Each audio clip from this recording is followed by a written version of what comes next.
Well, with that, welcome everyone. Thank you so much for checking in and saying hello in the chat. We're going to do a little bit more of getting to know you, right? We've got a 4-part webinar series, so it makes sense to take a few moments to introduce ourselves. So I'm going to open up some breakout rooms. You may find that others join your breakout rooms if they join the webinar a few minutes behind. But the point of the breakout room is just to say hello, meet some new folks, make some new friends. And you're going to find the link in the chat. Thank you so much, Paul. We've got a webinar workbook, and this is where all the notes from your productive conversations can be stored during this webinar. So if you'll take a look in that webinar workbook, you'll see on slide 2, there should be a prompt, which is I'm sharing on my screen right now. And then each breakout room has its own slide to capture any notes or ideas from your conversation. So you'll see I've got breakout room 1 slide displayed right now to capture some notes about who's in the room with you, what are some outcomes that you're hoping for, and maybe what are some questions or challenges that you're bringing to this space. So jot down some notes as you're chatting. This isn't graded, obviously, it's just a space for you to capture your thinking so that 4 weeks from now, you can look at where you started and mark your progress as we learn together. So with that, I'm going to open up some breakout rooms. We'll be there for about 10 minutes. Welcome back, everybody. I hope you had a moment to check in, say hello, make a new friend. And with that, I'm going to turn it over to Devin to do some introductions for your panelists today. All right.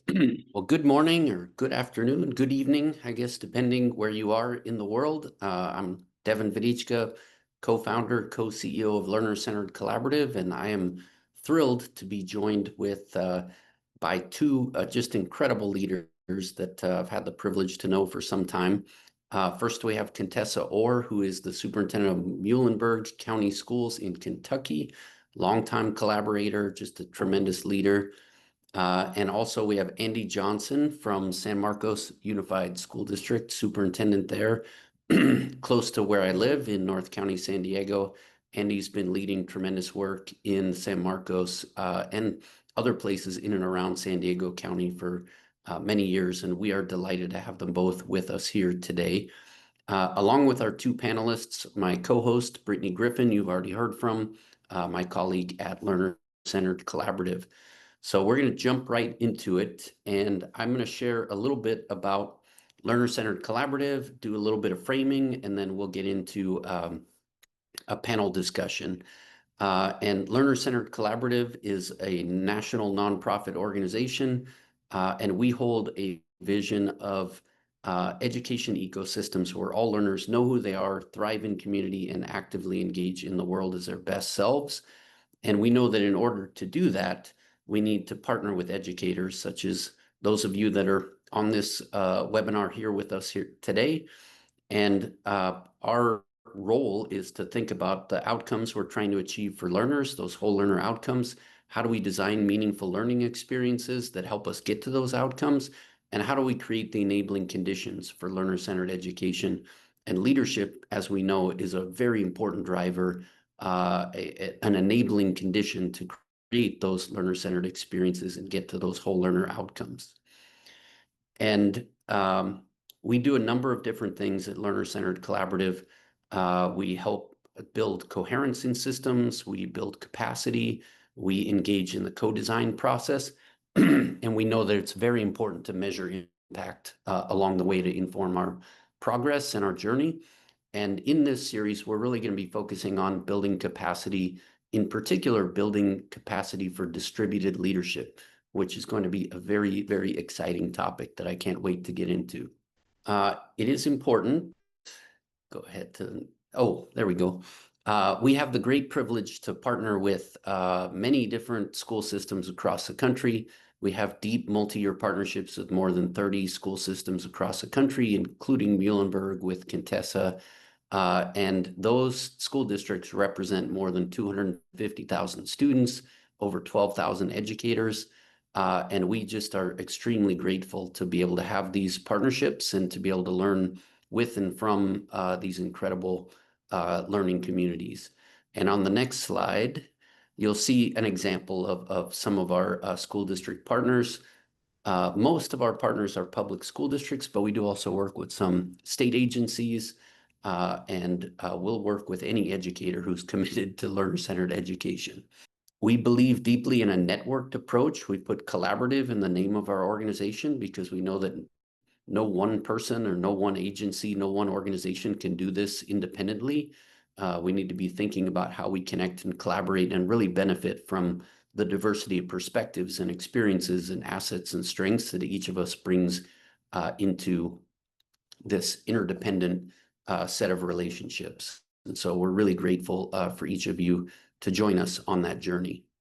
Along the way, we're going to be talking about leadership and distributed leadership and what we do as adults, but being learner-centered is really, really important to us. And we use the term learner-centered because we're all learners. And those of us that are educators, those of us that hold positions of formal authority in educational systems, we're all learners. And so we want to be centering on what it's like to be human, what it's like to be learners.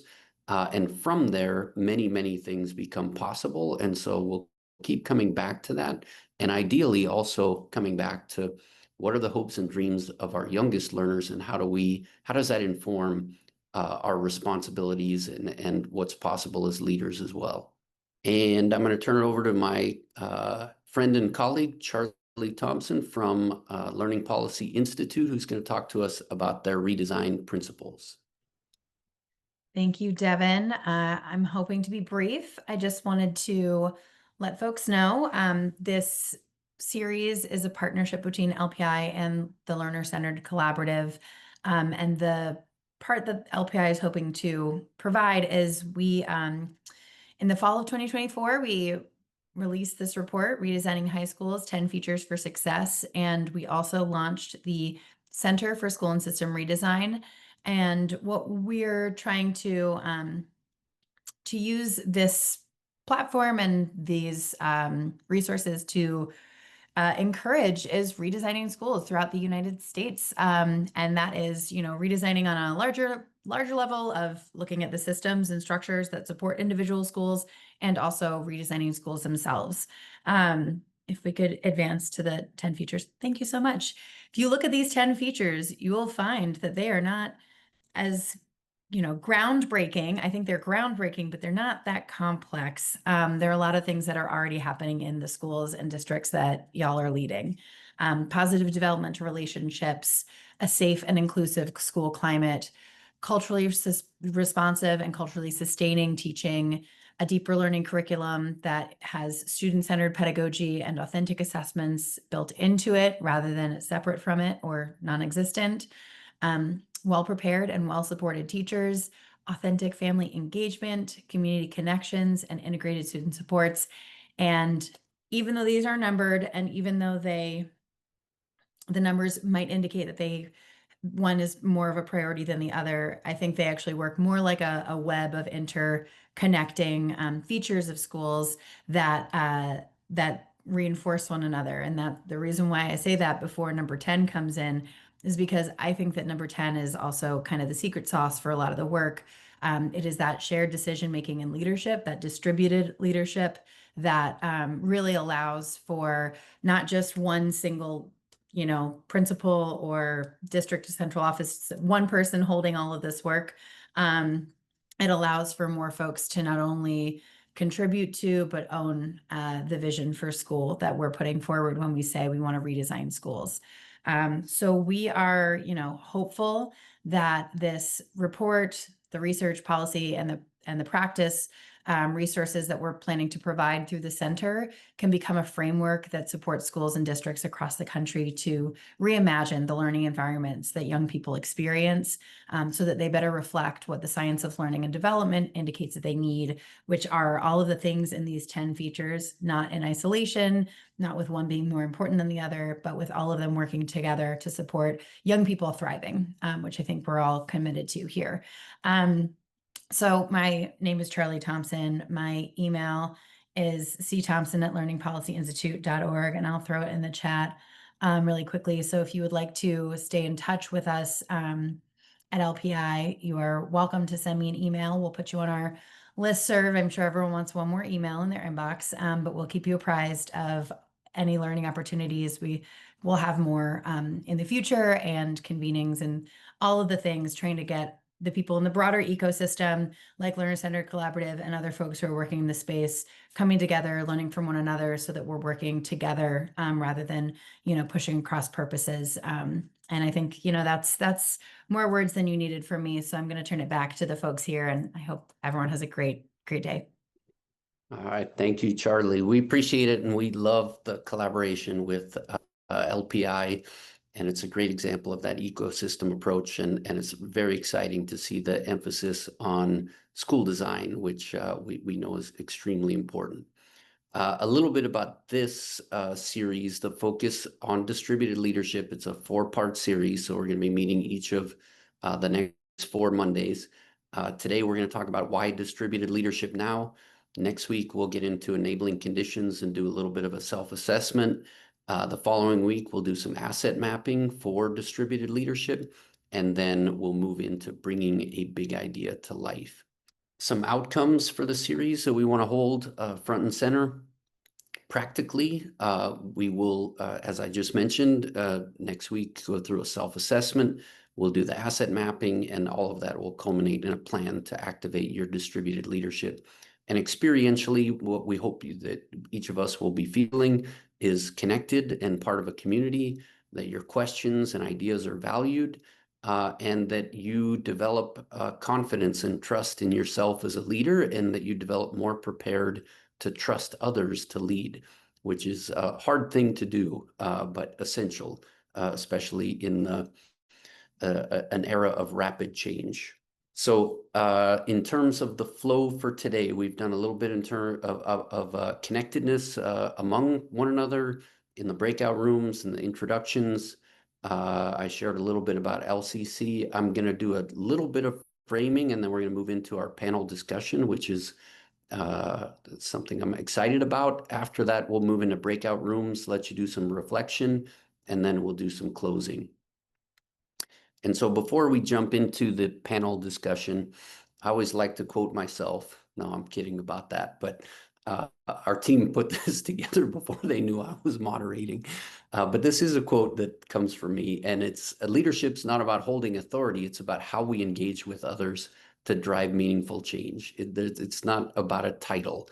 Leadership is how we engage, how we interact, and what happens as a result of it. That's what leads to leadership. And go on to the next one, please. So in the course of my formal learning, I'm fortunate to have a master's degree in educational leadership, a doctorate in organizational leadership. I read so many books about leadership, the history of leadership, how we've defined it. And there are a lot of different ways that people define leadership. And if you're up for it, it'd be fun in the chat to, say which of these ones kind of resonates for you. But back in the day, 100 years ago or so, there was a prevailing theory about leadership called the great man theory. And this was definitely not for everybody, because you had to be a man to be a great man. And it was so specific that at one point it said that the great man was he who is half a head taller than the other men. And so they would look at physical height, and from that, evaluate someone's leadership capacity. So that sort of approach to leadership might have been beneficial for someone with my physical characteristics, not so much for my sister. Hopefully it's an outdated model. From there, there were definitions like path goal theory, which really talked about how the leader's job was to remove barriers and help other people to achieve their goals. I think some of that still resonates in the current climate. Then you had the rise of servant leadership, and the idea that leaders are not just removing barriers, but leaders are literally serving others and prioritizing their needs. And another prevailing theory, which I think is frequently referenced now, is transformational or transforming leadership, where leaders are inspiring and elevating those around them, and through that, creating an outsized influence. In the work that I've been able to do as a scholar and as a practitioner, I ended up synthesizing a lot of the ideas from the history of leadership as well as what I knew about living systems theory and complexity theory, and really found that there were three primary elements of what I call learner-centered leadership. It's a sense of purpose, it is broad participation, and it is using feedback to move closer to that desired purpose or that destination for the future. And so you can see how these pieces intersect, but when you have purpose and broad participation, that leads to a shared vision. When you have participation and feedback, that creates collective efficacy. And if it was only individual purpose and feedback, you would get individual competence. And leadership is really the intersection of each of these. Learner-centered leadership is the intersection of each of these. And part of the reason that I share this definition is there's nothing in here that refers to your title. And so some of the most amazing learner-centered leaders that I've known have been school custodians, they've been fourth grade students, they've been families that have been connected to a school or a learning community. Any of us can exercise learner-centered leadership by being clear about our purpose, engaging others, and making progress towards that shared purpose. There are other kind of frames that might be helpful for us to hold as we get into these conversations.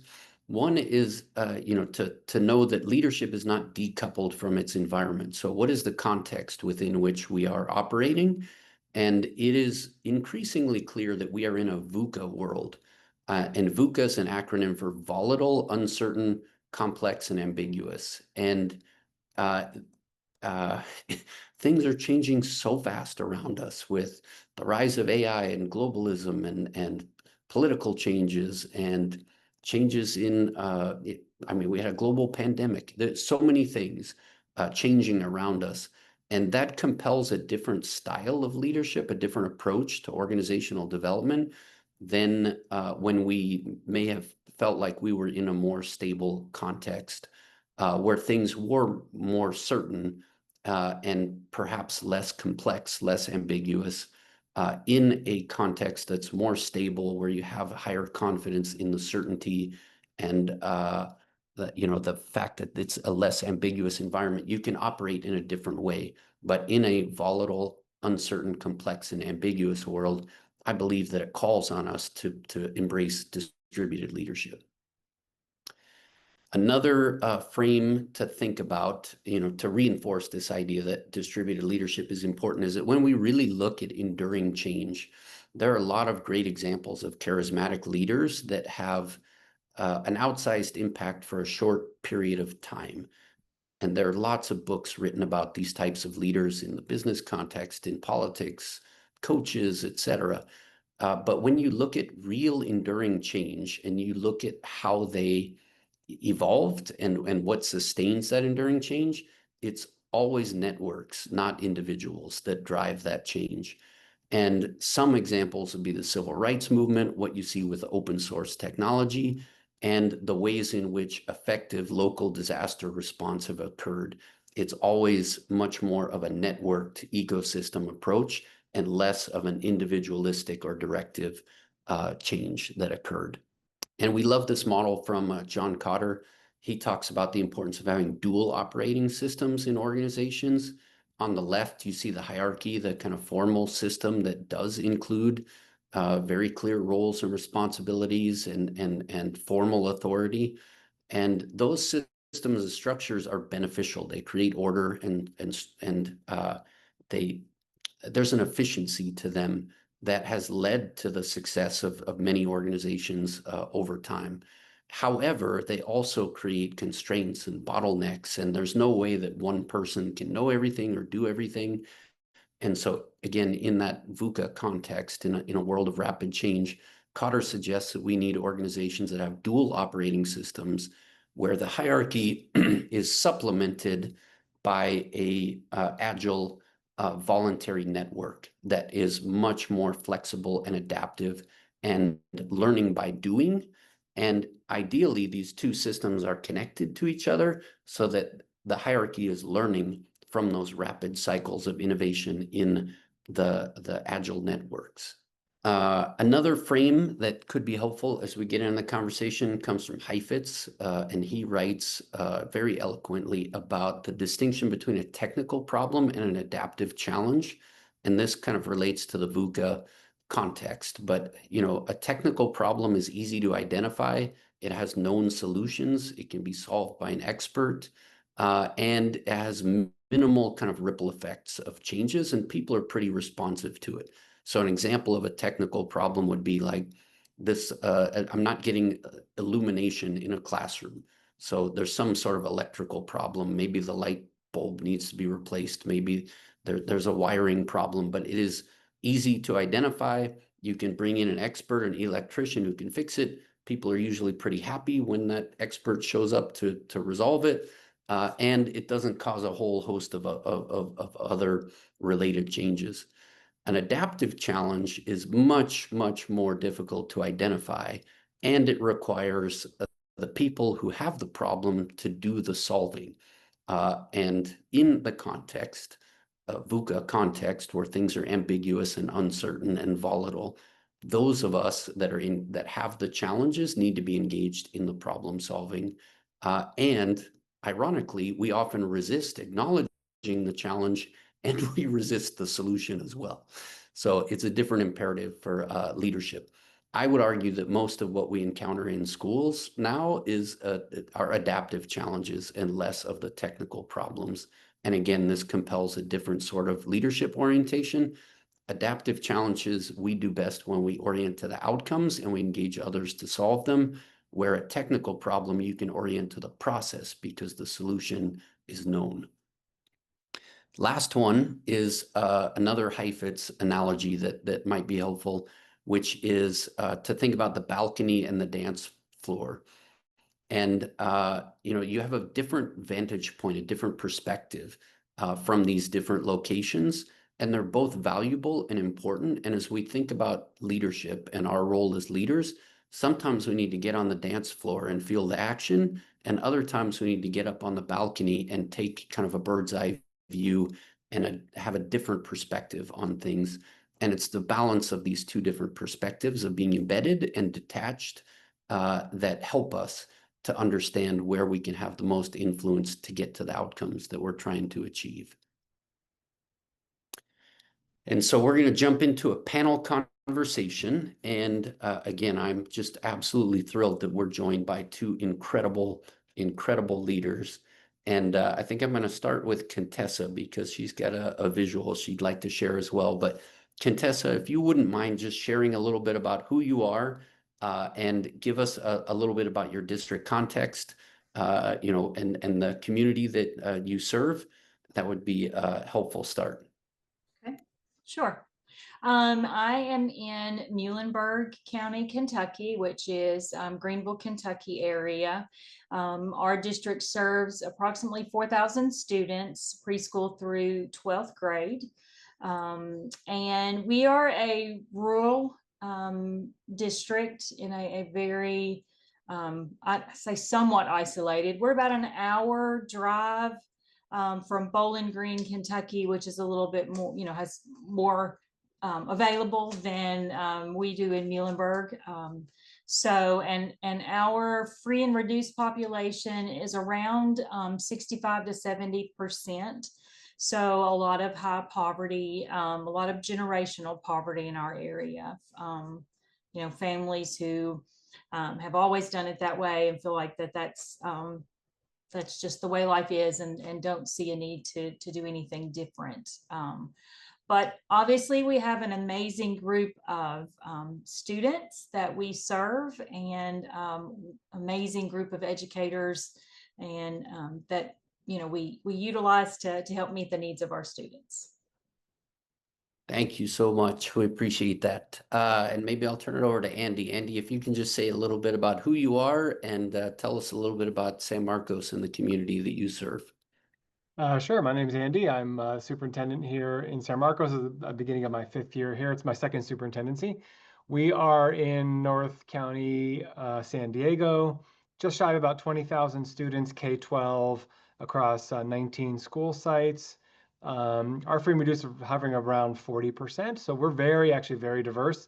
We talk about kind of up the hill, we have some of our more affluent communities, and then down along the 78 corridor, or the highway that runs through the district, is much more of an immigrant population, lots of free reduced lunch down there, lots of anxiety about all the things that are going on right now. So real slice, I think we're a very representative slice of kind of the whole San Diego metropolitan area demographically.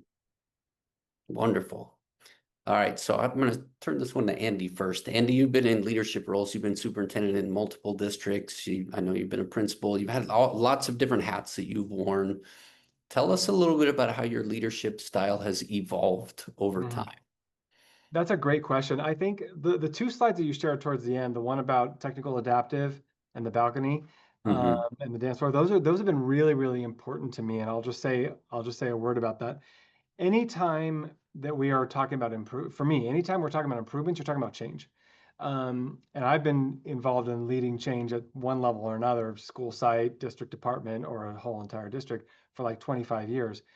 Your question is how have things evolved? I think early on, I didn't really grasp the difference between technical and adaptive change. And I thought, I can see it pretty clearly. I got the ideas. Okay, everybody, here's what we have to go do, right? Yeah. That doesn't And last very long. how did that work? How did that work? You learn your lessons pretty quickly. But that's a framework. Actually, one of my favorite expressions is there's nothing as practical as a good theory. And that one right there is one that really, really has helped me a lot. And it's now one that I work through with our principals, and I try to explain to them, you have to understand what kind of change you're dealing with. And I think to your point, I was on mute, but I was like saying, amen to everything you were saying.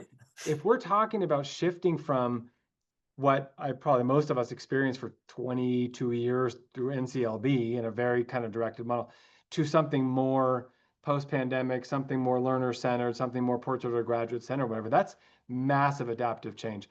And one of the other characteristics about the two is that technical change can be mandated. Like I can just stroke of a pen, I can just tell you, like, this is what we're doing. I'm going to fix the lights, like you said. I give the example of like, we're going to swap out the microwave oven in the staff room. Okay, that's a new thing for me, but I get it. I understand microwaves. I've used them my whole life. Just show me where the new buttons are and I'm good to go. But adaptive change, right? I'm asking you to think very differently about your work. I'm probably asking you to do something you don't have the skills for. It's going to be very emotional. You're going to say, this is confusing. This doesn't make sense to me. I'm going to push back on it. And if you, as a leader, as a site leader, if you're treating an adaptive change like it's technical change, you're in for a big train wreck, really. So I say that to say that's one of the reasons why you have to, and you had it on that slide. That's why, so the topic of this is distributed leadership. In adaptive change, you've got to include people. The other one about the balcony and the dance floor, I've loved that one as well, because they're both important, as you kind of touched on. From a leadership perspective, like in my seat, just because of the nature of the seat I sit in, I sit on the balcony. And so I can see things across the district, the way systems are working or not working, the kind of the flow, the interplay between different things, trends across my district, across 19 school sites. I can see things that other people can't necessarily see. Doesn't make it mean I'm better or worse. It's just the view I have. So I explain that to people. So when you hear me talk, you're hearing me talk from the balcony, but the dance floor view is just as important. So when I'm communicating these things to our staff, I'll tell them, like, here's what I can tell you. I can tell you that we've got to make these bigger shifts. I can tell you this is why. I can explain it to you, what the outcomes are that we're looking for our students. But I can't tell you what that looks like in the freshman algebra class when you're doing the polynomial factoring unit or whatever it's even called. I can't tell you what that looks like when you're doing the rainforest unit in first grade. I need you guys are on the dance floor there. You're planning those lessons. You're living with your students every single day. And when I frame it up that way, I think people feel very respected. Right? I don't have a better view. I just have a different view. And you don't have a better view. You have a different view. And we bring them together. And when we bring them together is where we're going to get the right answers. And so for me, then, I'm sorry, I'm vamping on. It's great. Keep going. Long answer to a short question. But when you get to distributed leadership, because those two things are true, because we're dealing with adaptive change and because we've got these two different views, we need leadership voices all the way through.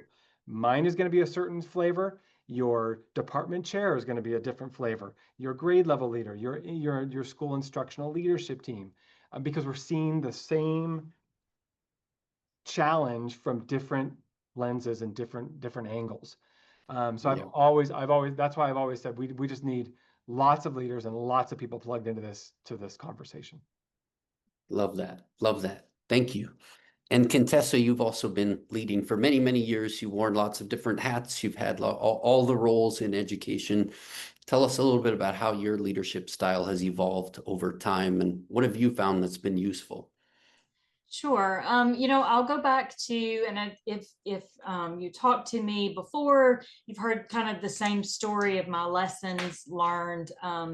When I first started with this work, I thought in my own, mind that teachers were busy, administrators were busy, they had a whole lot going on, so they would appreciate if I could do a large bulk of this work to take it off of their plate and then bring them together for us to kind of then talk about it and figure out where we go from there. And that's kind of where I started whenever I started the work in Logan County.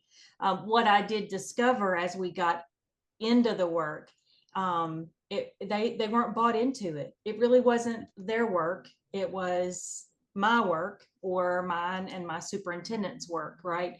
And so I really had to back up. What I also think is important and valuable to do is, as a leader, you say, whoops, I messed up. And we did that. We went back to that group. We formed a group.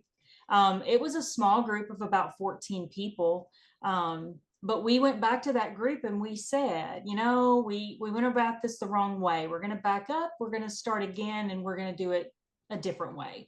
And that's when we really learned the value of that distributive leadership, because you had multiple perspectives in on that. And so then when I came to Muhlenberg, I started with that pathway, learned from mistakes and started with that pathway. And just in, like I said, I'm starting my fourth year, the movement, the way we have progressed by leaps and bounds with this work in Muhlenberg, I think is solely attested to the fact that it was their work. I was just facilitating it.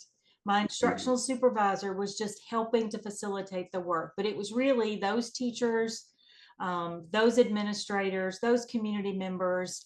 It was their work. Another thing to point out, I think it's interesting, Andy made some connection to the balcony versus the dance floor, and I made a different connection. I think, which is also a good way to see, how distributed leadership works. My connection was that to me, the balcony was the community, because they could see the 1,000-foot view. And for those of us on the dance floor, as the educators, like we were in the middle of it on a day-to-day basis. So we would talk about it and we knew it. We knew what we were talking about. We knew what it looked like. What we found was our community members really did not know what that looked like on a day-to-day basis. They weren't on the dance floor. And so bringing them into the fold, getting them into the classrooms, so the community members that we had on our committee, and then even outside of that committee, if others were interested, we brought them in to show them what this looked like and to give them examples and to get their feedback, because they weren't seeing that on a day-to-day basis. And on my slide, that original slide, I had multiple pictures, and at the top, those were our community members that we reached out to give us some of their perspective on this work, so that it wasn't our work. There it is. Engaged citizen, that is our judge executive. Effective communicator, that is our oh shoot, I've gone blank. She's in the community. I just went blank on her name. Oh, she works with the radio station, and she's our Mhm. Chamber of Commerce president. Anyway, so we brought them into the discussion because it was that added layer from the community. You'll also see in that bottom picture, we brought our students into the discussion because, man, they definitely have a different perspective than we did. So I put these pictures up here to show, if you had looked at my pictures from my work in Logan County, it would have been one core group of 14 people, and they kind of led the work all throughout. I've learned the more the merrier, right? That the more perspectives, the more voices, the more input you get, the better the system, the more integrated the work. And again, the more it meets all of our student needs. So that kind of tells you where I started and then where I've come to, looking Yeah. at, this large group of people that are part of the work. I love that. I love that. I love how each of you said, there are different types of floors and balconies that we can, think of ourselves from. And there are different constituencies that we can expand or contract to when we think about distributed leadership. And, knowing each of you and, how committed you are as leaders, I was thinking the other day about, when I had an inflection point in my own leadership. I was a principal of 2 schools at once. I was very committed to this idea of distributed leadership. I was influenced by Wheatley and this idea that you could have, an organic change process. But I was also conditioned around kind of the traditional model. And Andy, when you were talking about applying technical approaches to adaptive challenges, I was probably struggling with that a little bit. And I was pretty much at a breaking point. Like I could not continue to manage as I had. And I had this day where my daughter was really young at the time, and she was sick, and her child care fell through, and I had to go home and be dad for the day. And I was on a balcony, so to speak, because I was away from the school, and she basically slept the whole day. And I just got to think about how I would want to reorganize things.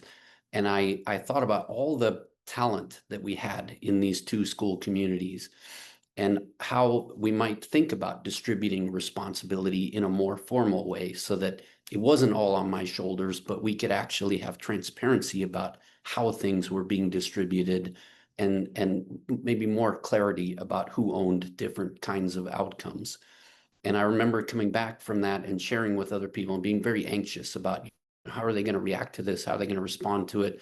Are they going to feel like I'm asking them to do more with less?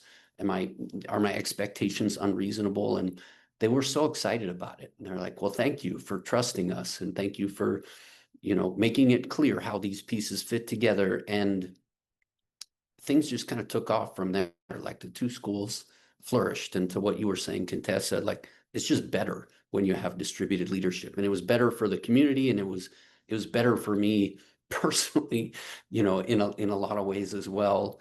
But it kind of took me getting to a point of feeling like things couldn't continue in this way before. And so maybe, I'll start with you, Contessa. Like, tell us about a time when you felt compelled to just move into a different model of leadership. What were you trying to achieve, and how did that work for you?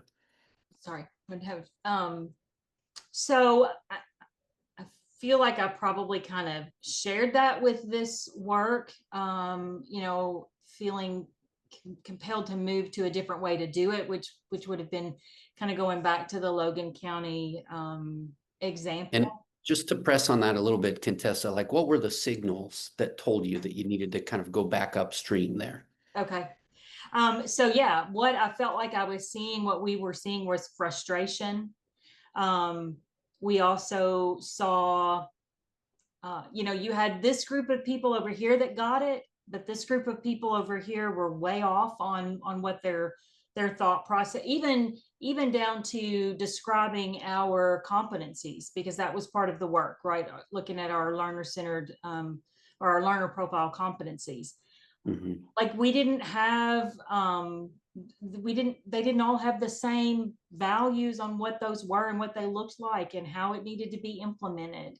And so it was really, I think what we saw a lot of was frustration, by us, by them, and then ultimately by the students, because it seemed so overwhelming. And this classroom presented it one way and this classroom presented it another, so that inconsistency really helped us feel like, okay, wait, we got to come back together, and it has to be their work, not ours, their work. And we had to do it all together, and it had to be messy, because we thought by giving them the definitions or giving them, what that could look like in the classroom, that was helping them. And ultimately it wasn't, because they didn't get it. So that's where we kind of went back to the drawing board and said, in order for them to get it, it has to be their work. It has to be part of what they believe in. Love it. What it makes me think about is, clarity of purpose. And it's tempting as a leader to give people that clarity of purpose because we hear them asking for it.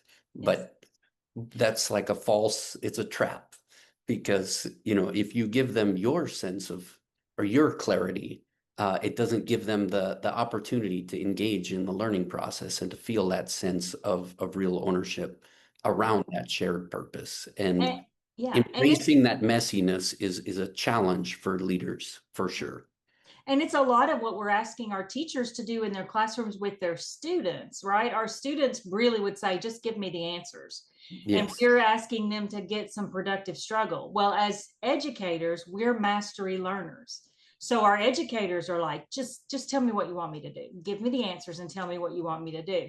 And that does not create the environment, that we're looking for and that we want for our adults or our students. Yeah, I love it. Thank you for sharing that. That's a great example. Andy, what about in your experience? Was there a moment or an experience that you had that was kind of an inflection point in your journey to distributed leadership? Yeah, and I don't mind sharing. Early in my career, my very first principalship, I was principal of a very large elementary school in inner city LA. And it was my first principalship, and I felt the weight of the world on my shoulders. The interesting thing, I had been a teacher and an assistant principal and principal at the same school. Very deep relationships with all these people. I knew them, we were friends, all those things. And I was driving people really, really hard, and I knew what I wanted, and I knew what had to be done, and I was pushing. One day I was walking back down the hall to my office, and I walked into my office, and there was like 10 people sitting around this big conference table in my office waiting for me. And I was like, you get that sinking feeling in your stomach. Oh crap, this is an intervention is what this is. And these people, I will never forget this moment. They sat me down and they basically said in a very kind and loving but very direct way, Andy, we want all the things you want. You cannot keep doing this. You're killing us. We have ideas. Yeah. We know what we're doing here. We're all on board. You have to slow down and you have to listen to us. I don't even know if I finished the day. I think I probably got in my car and went home and just drew the blinds and whatever with a bottle of wine. I mean, it was a rough wake up call for me, but it was needed, And I think after that, I really started reflecting. Yeah, I think what was driving me so much was just that sense of responsibility that I think a lot of young new leaders feel. It's like I've got the whole weight of the world on my shoulders, and if it's going to happen, it's up to me. And it's another one of those traps that you talk about. And so yeah, when I kind of could take a deep breath and go back and then just start asking questions, so what do you guys think? Where are the stuck points? What are the possibilities? All the answers started coming, and everything started to flow so much easier. So in a way, I'm very glad that as difficult as it was, I'm glad that wake up call came early in my career, because it really influenced on everything else I did through more, another principalship and a couple superintendencies or whatever, just realizing, yeah, we do have a very important and weighty responsibility as leaders, but that does not equate to, I have to do all of this myself. Yeah. Well, and I love how in your example and what Contessa shared, there's this temptation for leaders to give the answers, to be the ones in control, to take singular responsibility for what is a collective enterprise, a collective endeavor. And it doesn't work. And whether you get it through direct feedback, like you actually had the good fortune to receive, or, in Contessa's example, she talked about how people were just expressing frustration in other ways. Like, it as a leader when it's misaligned, when things aren't working well. Can you talk a little bit, Andy, on the other side of that? You said things started to flow better as a leader. Talk about kind of the continuum of emotions from that, like, early stage trying to control or take responsibility to everything, to what it felt like to let go initially, to what it felt like when things did flow. What was that emotional journey like as a leader? I think from a leadership perspective, there's nerves at the beginning. It's like I'm the one who's responsible here at the end of the day. That's the way I always felt. Like people are looking to me for the results. And if I let this go, and if I it felt like I'm taking my foot off the gas, I'm releasing authority. Are they all gonna just go, whew, thank you so much, and go back to their classrooms and nothing's gonna happen? So there was some anxiety there, some nerves. But I think again, then over the arc that I traveled then is staying true to and staying focused on the conversation. I think that's one of the things I've had a lot of new principals now, and I see them, doing the same kinds of things, and one of the things I tell them is I think that one of the biggest levers we have as leaders is being able to influence the ongoing conversation that's happening at our school or in our school district, right? If I can just keep stirring that pot, what would this look like? What do our students need? How are things changing? How are we preparing them? Where are we missing the mark? Just asking the questions and getting people gathered around the right conversations, they all start rolling. And again, like I said before, 100 ideas that never ever in 1,000 years would have occurred to me come up because people are on the dance floor and like, I'll tell you where they're getting stuck. And I would never have even known to look there had I not asked the question, if that makes some kind of sense. Yeah, thank you.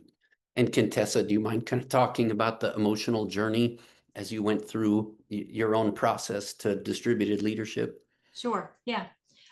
So I think you first got the frustration part, right? When I realized that what we were doing wasn't working.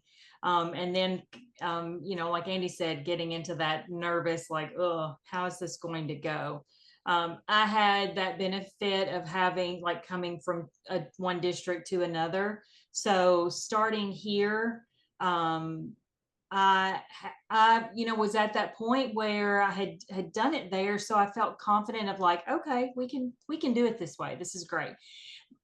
What blew me away was by starting out this way, how quickly and how passionately everyone was in the work from the get-go. Because I remember being in that other situation where I was having to sell it. I was having to explain it and have people really visualize it and understand it. Here, it was their visualization and their understanding and their passion. So it then became exciting from the beginning all the way to this point of just so fun and so exciting to watch it happen. Because it wasn't all on me, because it was their work. And I got to just sit back and support and, be a cheerleader. It's exciting even today, 4 years in to continue to see what's next. Love that. Love that. And, it reminds me of, in my own journey, it definitely, everything you're sharing resonates, especially that period of like anxiousness that each of you talked about, because you're really putting your faith, you're putting your trust in other people, and you're kind of putting your fate in their hands. You're like, my career is dependent on all of you to do the things that you say you want to do, but are you really going to do them? And what has been just wonderful and so uplifting through my career is like when you take that leap of faith, people respond in ways that exceed any expectations, and things become possible that wouldn't be even like imaginable in the early stages. And to what you're saying, Contessa, when you're able to start with that sort of from the beginning, it's fun. It's a fun journey.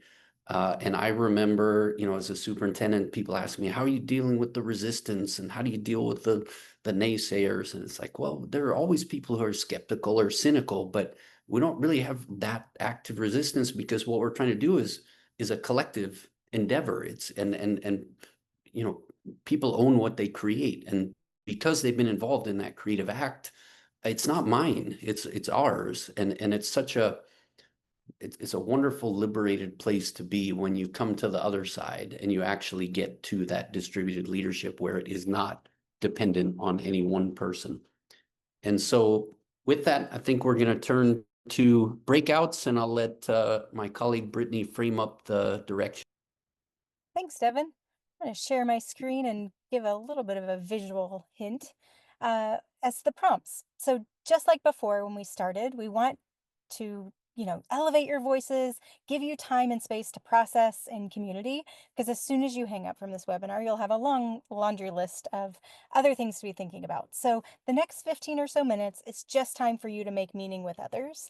There are some suggested prompts. You'll find this on slide 13 of the webinar workbook, which we'll drop the link back in the chat in just a moment. We'll put you in new breakouts this time, so take a moment to introduce yourself to some new friends, and then any of the following prompts are perfect to reflect upon. And just like before, each breakout room has its own slide. So if you want to add notes from your conversation so that you can reference them later, please feel free to edit these slides as you need to. So as I said, we'll be in these breakouts for about 15 minutes, and then we'll come back together and have time to share out some highlights or some questions. So you can just do rock, paper, scissors to see who from each breakout room might want to share out when we come back together. So with that, I'm going to open those breakout rooms, and I'll see you back here in about 15 minutes. Folks, welcome back. Apologies. Normally in Zoom, it gives you that 60-second warning, but for some reason with webinars, it just closes the rooms immediately. So I hoped it wasn't too abrupt an ending and didn't interrupt anyone. I hope you got to take a moment, debrief, make meaning of all the inspiring stories that we heard.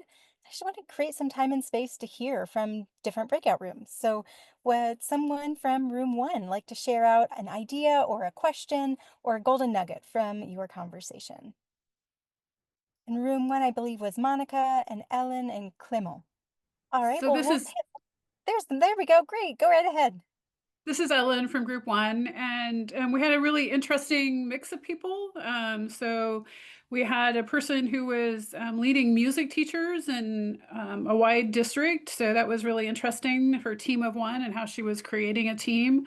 We had some two people joining in from Nigeria. So Clement, and I don't remember, I apologize, I don't remember the other person's name. Who are looking at how do they use these strategies. They have a very top-down system, and so they're going to be really looking at how do they influence up within that system. So really interesting mix of people with different issues. Awesome. Oh, that's the best. I love a good room with a bunch of diverse perspectives. You just never know what sort of golden nuggets you're going to unearth in those conversations. Thank you for sharing. Room 3, you're welcome. If you'd like to, we can set it up so that you can come off of mute, or you're welcome to share in the chat. But that would be Alex, Bill, and Oyegoga. And I hope I am pronouncing that correctly. And if not, please correct me because I want to make sure I am. I can chime in. This is Bill. Um, uh, I'm sorry I don't have the pronunciation of our other colleague's name. They joined very late.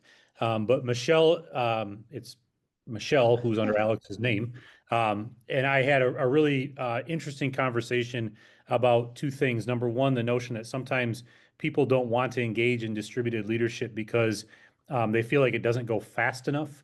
But we talked about the idea that you either, if you do it right the first time, you get better results. And so you have to commit to taking the time to do it correctly.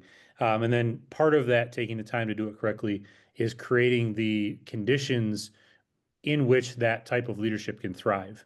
So, and monitoring that and paying attention to it and continuing to cultivate that culture in your organization.